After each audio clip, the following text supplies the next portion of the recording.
Hey there, Writing Workshop. Welcome to day 2. Let's pray, and we'll get right into this lesson because this video might be a little bit on the longer side. Lord Jesus, thank you so much for this day. I do want to pray especially for the events going on in our nation right now. We pray, God, that you are using your church just to raise up those discussions of justice that need to happen in our society right now. We pray, God, that you are helping us all to look inwardly to see where we have sinned and fallen short of your glory, but that we can also look outwardly and demand a more just society, demand a society that's more peaceable, a society that listens, a society that can communicate and solve problems together. We do want to pray, God, that just that we can all be in the know about what happens moving forward with the events that happened in Washington last night. We do pray, God, that there will be no secrecy, that we know just how criminals are prosecuted, that we can have a look into how the transition of power is handled, that we know that we as a nation have a voice, that people of all walks of life, of all ages, of all ethnicities, that we have a voice, that we can work together to make this nation a better place. Beyond that, God, I pray, God, that we can have hope in your eternal kingdom, which is better than any kingdom we can build. It's better than any nation we can build. We pray, God, that we can place our hope in your eternal kingdom, knowing that this temporary life will one day pass away. Jesus, we love you. We ask for your blessings today as we dive into this lesson and get to know our course a little bit better. We pray this all in your name. Amen. So our objective for today is really the most important overarching idea in this entire class, and that's to know the steps of the writing process. The verb I used here is internalize. I want you to memorize these steps because we're going to be practicing them all semester here. As I was reading through your reflections yesterday, those survey questions that I gave you yesterday, there are a number of you who expressed that writing might be a little bit difficult or a little bit boring, or you're not quite sure how to structure writing. Although a lot of you did answer that you know those things well, which is exciting for me as well. But for a lot of people, what makes writing difficult, what makes writing boring, is just that they don't necessarily follow the right process for tackling writing. A lot of people see the word writing or see the word essay and freak out because it seems too big to manage. But the writing process allows us to manage writing assignments by taking them step by step. You'll find that by following those steps, it makes writing not only easier to do, but it also makes your thought process and your written product a lot clearer in the end as well. So we're going to look at that writing process today. You're watching through the syllabus and writing process video right now, so we'll actually look at the writing process first, just because as you'll watch through our syllabus, you'll see how we're going to tackle the writing process throughout the semester. And then this lesson does end with a little quiz that just asks a couple of questions about our syllabus, and that will ask you to identify the steps of the writing process in order as well. So it's not a bad idea to take some notes as you watch this video. It's also a good idea to pull up our syllabus in a new tab. I'll show you how to do that in just a moment. Upcoming in our next lesson, you will have another quiz on Monday. I'm not going to teach you anything on Monday, but you will see a little pre-quiz that'll just ask you some ACT-style questions about some basic grammar concepts. I want to see if there's some areas that we need to work on early on this semester as it pertains to grammar. Again, that's not going to be super long, but I do want to make sure we get through that on Monday, which is virtual for all of you. Let's go back. So before we look at our syllabus, I want to open up this visual of the writing process. This is a good idea to grab out some notes, just a loose piece of paper or a notebook. We know that writing down new information is a good way to start memorizing it, although there's not a whole lot to memorize here. This is my favorite image, my favorite depiction of what the writing process looks like. I like its shape, I like its colors, I like the detail that they put into this image. As you notice, the first step of the writing process is pre-writing. Another possible P that you could plug in right there, look at that alliteration, is planning. The pre-writing step is where you get to plan out what you're going to write. Whenever you're writing for an assignment, it is a good idea to plan. We have different ways of communicating, and generally writing is what we use when we need to communicate complex ideas. Simply saying ideas is so fast that sometimes we don't have the time to really contemplate what we're saying or what our thought process is. Writing gives us the time and the ability to express complicated thoughts, but sometimes it takes some planning in order to know exactly what you want to say. So pre-writing, it really ranges any form of planning from identifying your audience, reading and annotating, so research is part of the pre-writing process. gathering ideas, mind mapping, using graphic organizers. Free writing, really all the journaling that we'll do this semester is a form of free writing. And then outlining is the big one that we'll use for major assignments throughout this semester, I should say. The second step, as we follow the line, as we follow the curve, is drafting right here. And notice that drafting is a circle. So drafting itself is a process that you can repeat as many times as you need. Drafting is where you actually start writing out your ideas, past outlining and pre-writing. So when you draft, you're putting your ideas in order, you're organizing paragraphs, rethinking, you're supporting, so you're pulling information from research or from text into your writing, starting to identify things like word choice, making sure that everything you write hits your audience and purpose. But then notice that drafting goes in that cycle as well. So you draft, you have someone review it, or you review it yourself, and then you revise it. You make changes as many times as you need. There's only one major essay this semester that we will actually write and submit 2 drafts for, and that's our persuasive research essay. Only reason why we do that is because it is our largest essay lengthwise. I think it's going to range between 3 and 5 pages. So I want to make sure that I can look through a first draft first and make some suggestions for your final draft. Third step in the writing process is editing. Editing is different from revising. Revising is, for the most part, rethinking ideas in your writing. Editing is taking a look at grammar, word choice, spelling, those kinds of things. So you're checking for grammar, you're proofreading for punctuation, spelling, making sure your formatting's all there. If you're doing something with research, it's making sure everything is cited properly. All of that is the editing stage of writing. We will spend some time editing for every single major assignment we do, but a lot of what we learn throughout the semester, grammar-wise, is for the purpose of us editing our writing. The last step is publishing. Now, I don't really know why they put in-class online and the writer's ink right here, but publishing, if we want to look for a good replacement for that P, is to replace it with perfecting. So publishing is making sure that everything looks good before you submit a written work. If you were an author, publishing is doing things like checking your font, making sure everything has a page number, those kinds of things. For us, publishing has more to do with making sure that your formatting's perfect, just giving it one last look, making sure it has a creative title. It's perfecting, just those little nitty-gritty steps in order to make your writing as perfect as possible before you submit. One thing I would note here too is that with each of our major units, each of our major essays throughout this semester has a different focus on one of these stages. So in our college application essay, pre-writing is going to be the big focus. We're going to spend some time making sure that your essay is well planned out so that you can execute it well. With the persuasive research essay, drafting is the big focus right there. Again, 2 drafts of that one because it's a little bit longer. With our analysis essay, editing is the focus. At that point in the semester, we'll be done learning new grammar, so you'll have all the tools you need in order to edit well. And then at the end of the semester, we'll spend some time revising earlier essays. It gives us a time to focus on publishing, making sure that everything is as perfect as possible. Now let's look at our syllabus here. If you click on course syllabus right here, it will open up a download link for your computer, but clicking view will open it in a new tab. And here we go. So we're looking at our syllabus here. There are steps that I'm going to skip in this syllabus because they're things that you can read instead, and they're not as interesting for us. Things like the course description you can read on your own. But I mainly just want to walk through our syllabus because some of you have never had me as a teacher before, so I want you to kind of know how I operate. This also will give you a snapshot of what we're going to learn this semester in class. Course objectives. I have 6 jobs in our class. You have 4, as you'll see with my expectations for you. The way I want you to think of course objectives is that they are my roles, my jobs. These are the things that I need to cover in order to teach this course well.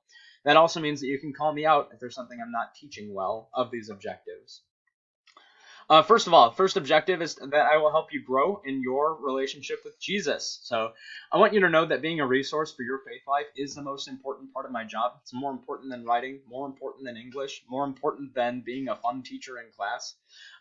Being a resource for your faith life is more important than all of those things. So I tend to keep a really open door policy. If you have any sort of questions, if you want to know more about my faith walk, if you have questions about the Bible, questions about faith, questions about what you're dealing with, I want you to know that you are free to ask me those things. I know it takes time to build trust, especially with those of you who have never had in class before, but it is the most important service that I can offer you as a teacher. Regarding open door, and so once again, ask me questions whenever I'm available. I know that's really weird this year with all the restrictions we're under in class. Keep in mind, I do have Monday afternoons dedicated as big Microsoft Teams office hours. I'm available online. I am at school, before school, and after school every day. So if you need to come and see me outside of class before first hour, I get here around 7 a.m. and I usually stay after school till about 4. We are, as much as possible, we'll apply biblical concepts to our class readings, discussions, activities. And then I will include prayer or devotions each class period. Generally on virtual lessons, I just start the lesson with prayer. I will help you become better students. So we will learn some specific strategies for organizing written information. So as far as study skills go, you guys are juniors and seniors, so you kind of know what study habits work and which ones don't. But we do want to look at a couple of specific strategies for organizing writing, no matter what class you're writing for. Learning how to format work, again, regardless of what you're writing for, how to format your work according to guidelines. The big thing, the reason why it's bolded and underlined, is that I will enforce deadlines and teach you how to prepare for them. Last semester, I was a little lax on deadlines and had to move a lot of things just because of the weird nature of last semester. I think I've got our calendar a little more airtight this time, so I'm going to enforce deadlines, make sure that you know when essays are due especially, and I want to make sure that I can teach you how to actually prepare for them and be ready to turn in written work. Objective number 3, I will help you develop your reading skills. I know this is writing workshop, but reading kind of comes as a natural skill practice along with writing. A couple of specific ways we'll build reading skills. One is in proofreading. We'll learn how to read, revise, and edit our own written work. Just some strategies for reading through your own work. Keeping an eye out for errors, keeping an eye out for areas that could be improved. We will comprehend and analyze informational and creative texts. Informational texts for our persuasive research essay, so I'll help you develop just some strategies for reading informational text, and also creative text as we do our analysis essays. So we'll spend a couple weeks focusing on how to analyze things like poems, songs, stories, even artwork, and how to write about that as well, based on your comprehension. There's also, as an extra credit opportunity, you can read independent novels to become lifelong readers. I know this is a writing course, but developing a habit for reading outside of school will only improve your reading and writing skills throughout your entire life. You can read independently for extra credit. There are no larger texts that we'll be reading together over the course of this semester. Just some smaller ones for some of our assignments. Obviously, objective number 4, I'll help you develop your writing skills. The 3 big ways we do that. Again, we're internalizing the writing process today. We're going to practice that throughout the semester. We'll practice reflective writing through frequent journaling assignments. Every lesson, every major lesson, we're not going to journal on those Monday mini lessons, but every lesson is going to begin with a journal assignment. For those of you who are virtual, it'll be done as a Schoology discussion. If you're in person, obviously you're writing on paper in my classroom. And then the third way, the most major way, is in demonstrating what you've learned, your skills, through our major essays. Expository is our college application essay. Persuasive is our research essay. Analytical is our analysis essay. And then there are some creative paragraphs, smaller assignments sprinkled throughout the semester as well. The biggest way that I can evaluate your writing skills and give you feedback is on those major assignments. Objective number 5, speaking and listening skills. Now these are the ones that I kind of get to evaluate the least, especially for those of you who are virtual. We will kind of learn how to bridge the gap between spoken and written ideas. Most people would say that they have an easier time speaking their ideas than writing their ideas. So we'll work on some strategies on how to kind of bridge that gap. We're also going to demonstrate good speaking and listening skills in any classroom discussions that we do. 88-minute class periods in class. We're certainly going to fill some of that time with discussing our ideas out loud and sharpening each other that way.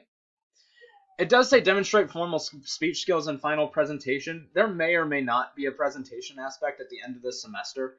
My wife and I do have a baby due at the end of this semester. So we might have some things to cut towards the end just to make it tenable for all of us.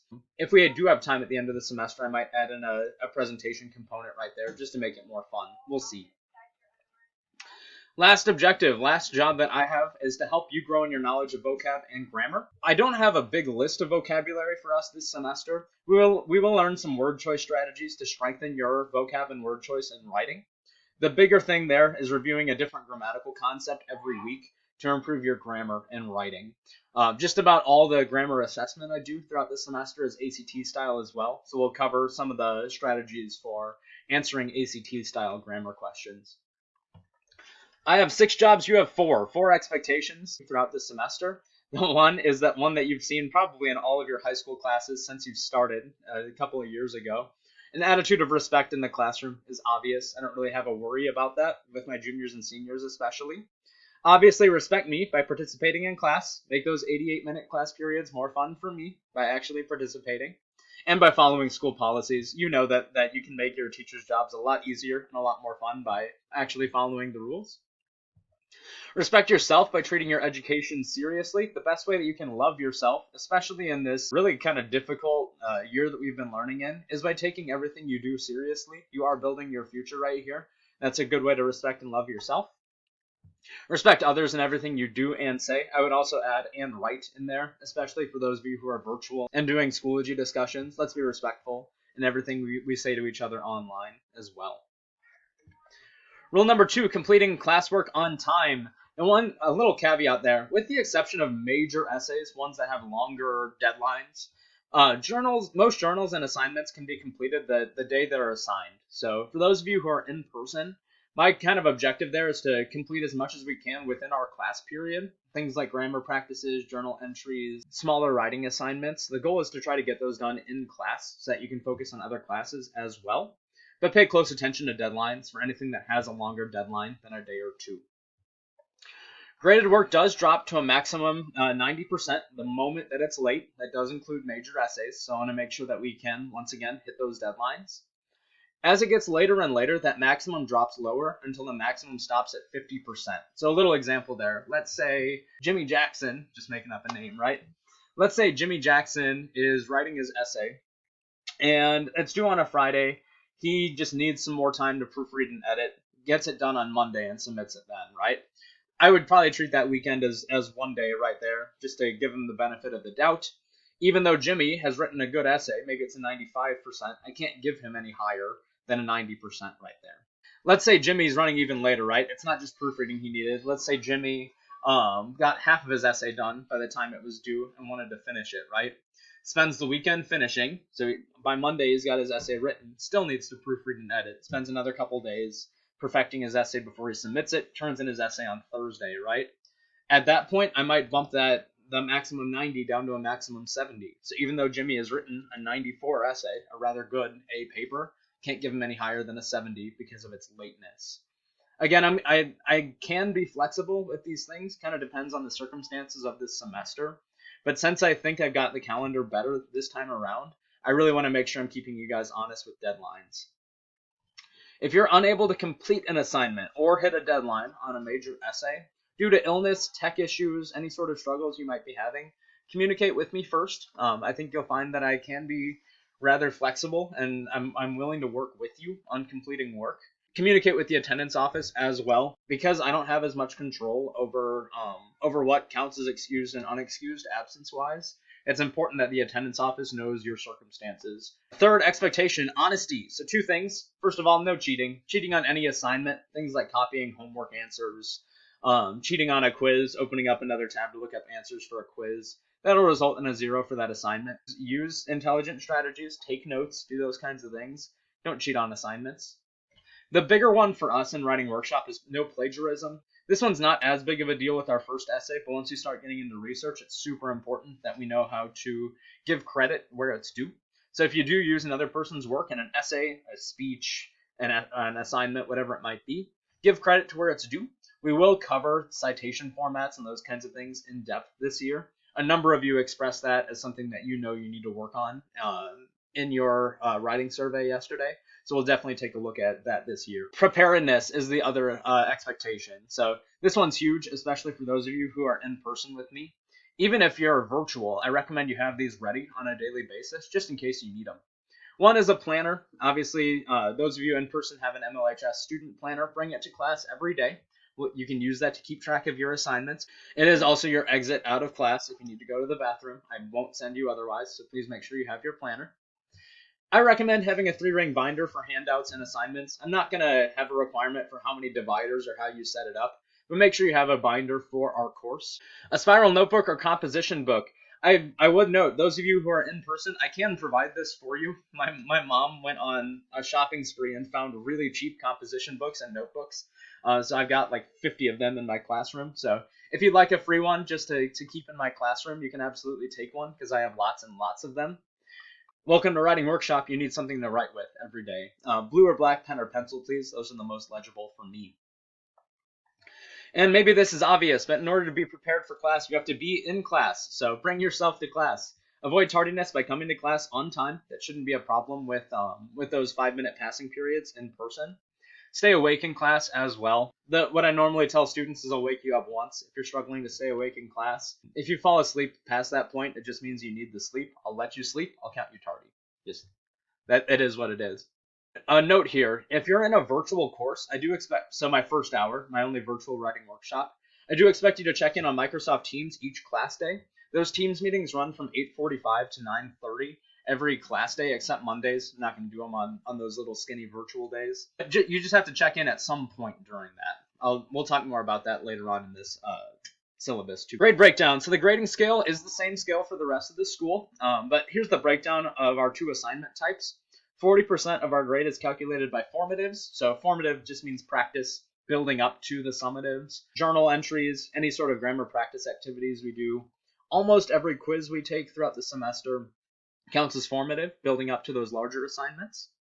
60% of the grade is calculated on summative assessments, which are those 3 major essays, your college application essay or scholarship essay, your persuasive research essay, and your analysis essay. So each one of those will probably form about 15% of the overall grade. They are that major.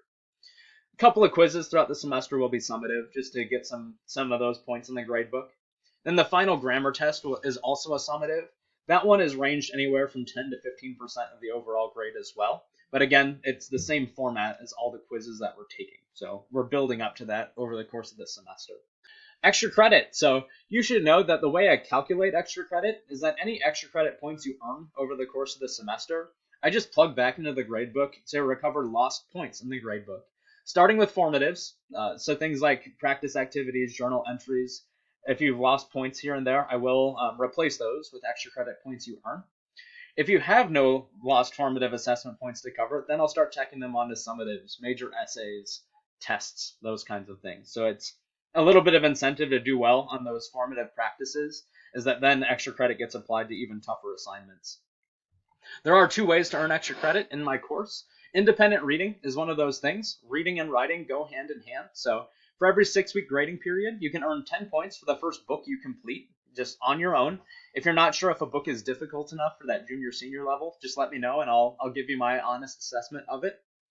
3 points for each additional book you read, and it resets every 6 weeks. So let's say Jimmy Jackson, once again, let's just say in the month of January, Jimmy reads 2 books. He reads Harry Potter and the Sorcerer's Stone, right, book 1, and then he takes a break from Harry Potter and reads, oh, what's a good one? Let's say he reads Just Mercy, right, wants to read some nonfiction as well. So that's 2 books.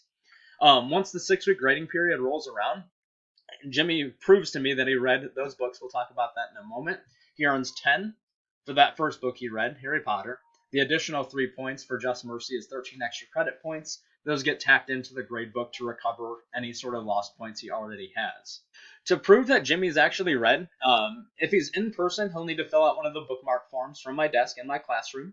If you don't have access to a bookmark form because you're virtual, you can meet with me on Microsoft Teams to briefly discuss the books that you read. I just need proof that you actually read rather than just looked up summaries online. You can learn loads of extra credit this way. I had a girl once read six books in a 6-week grading period. That's, what is that? It's 10 plus 15 is 25 extra credit points. It's a lot in the grade book right there. So start reading today. Again, it resets every 6 weeks. So even if you started a book today, if you don't even finish it by the 6-week grading period, but you finish it by the 12-week grading period, still get those 10 extra. Online practice is the other one. So starting on February 1st, I'm going to start posting extra Schoology discussions each month just to create extended dialogue on a specific topic. I haven't decided what the topic is for February. I kind of want to see what happens in our nation this month, especially to see if there's anything interesting I can have you guys discussing in Schoology. Each discussion is worth up to 20 extra credit points. You can earn up to 10 points for the quality of your initial post, so you actually respond to the prompt itself. Up to 5 points each for the quality of your best 2 comments on other students' posts as well. Notice that it says up to, so you don't even necessarily have to comment on a classmate's post. Let's say you write a post, you answer it.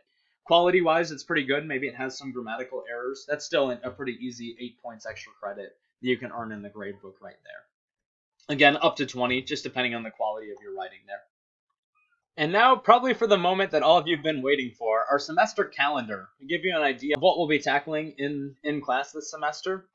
One thing I would note as we look at this semester week by week is that every week also has its own grammar focus too. So I just couldn't fit that all here in the space. This week, so the 6th or the 8th, we're just going through our course overview, checking in with one another, making sure the technology works. We start getting into heavier content next week. So in week 2, we're kind of covering the writing process today, but we'll continue to practice that throughout week 2 and week 3. Next week, we're largely going to be focusing on the basics of grammar. So I want to review what you know already, make sure that our basic proofreading skills are ready to go. We'll also probably actually start Theme for English B a little bit early. And then after MLK Day, so I think that is the 18th, so starting on the 19th there, we'll also practice the writing process as we do a little writing exercise through Langston Hughes' Theme for English B. First major essay we'll get started with at the end of January, right there. This is the college application or scholarship essay. I know my seniors in here especially, you've probably finished your everything in your college application process, so I'll have you look up a scholarship essay that you can write instead. I've kind of divided up large essay assignments throughout the writing process. So we'll spend a week there at the end of January pre-writing, making sure that you have your prompt selected, making sure you have a plan and outline for your essay. And then in early February, we'll spend a week drafting. Usually application and scholarship essays are fairly short, anywhere between 300 and 700 words. It shouldn't be too long to draft that essay, as long as you have a good plan. And then we'll spend a week editing and publishing in mid-February, February 8th through 12th.